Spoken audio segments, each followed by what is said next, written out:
संतुष्ट व्यक्ति के लिए उपहार। एक दिन तेनालीराम बड़ी प्रसन्न मुद्रा में दरबार में आया। उसने बहुत अच्छे कपड़े और गहने पहन रखे थे। उसे देखकर राजा कृष्णदेव राय बोले, तेनाली, आज तुम बहुत प्रसन्न दिखाई दे रहे हो। क्या बात है? महाराज, कोई खास बात नहीं है। तेनालीराम प्यार से बोला, नहीं, आज मुझे तुम कुछ अलग लग रहे हो। वैसे एक बात है, जब तुम मुझे पहली बार मिले थे, तब तुम्हारा व्यक्तित्व बहुत साधारण था। तेनालीराम बोला, महाराज, प्रत्येक व्यक्ति समय के साथ बदलता है, विशेषतः जब उसके पास थोड़ा बहुत धन भी हो।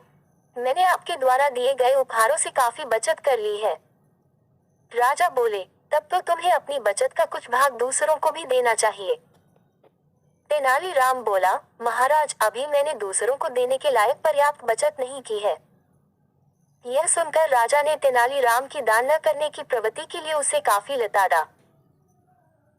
तेनालीराम ने जब देखा कि उसकी बात का राजा बुरा मान गए हैं, तो उसने अपनी गलती स्वीकार करते हुए महाराज से पूछा कि उसे क्या दान करना चाहिए। तेनाली, तुम एक भव्य घर बनवाओ और उसे दान दो, इससे तुम्हें प्रसन्नता होगी, राजा ने कहा। तेनालीराम ने राजा की बात मान ली। अगले कुछ माह तक वह एक भव्य मकान बनवाने में व्यस्त हो गया।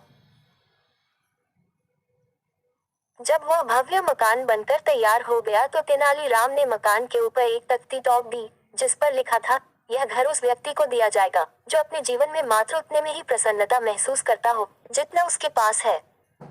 कई लोगों ने उस तख्ती को पढ़ा, परंतु कोई भी मकान लेने नहीं आया। एक बार एक निर्धन व्यक्ति को उस घर के बारे में पता चला। उसने सोचा कि क्यों न वह उस मकान को प्राप्त करने की कोशिश करे। यह सोचकर वह तेनाली के घर पहुंचा। उसने बाहर लगी तख्ती को बार बार पढ़ा। उसने सोचा कि लोग कितने मूर्ख हैं, जो इस मकान को लेने नहीं आ रहे।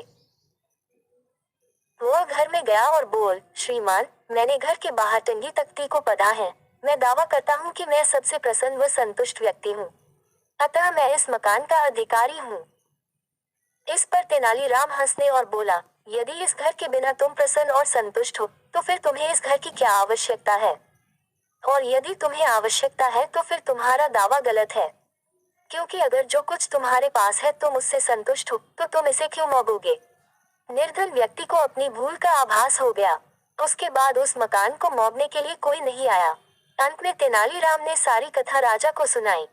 राजा बोले, तुमने एक बार फिर अपनी बुद्धिमानी का परिचय दिया, परंतु अब तुम उस मकान का क्या करोगे? कोई शुभ दिन देखकर मैं उसमें गृह प्रवेश करूंगा। इस प्रकार एक बार फिर तेनालीराम ने राजा कृष्णदेव राय को निरुत्तर कर दिया।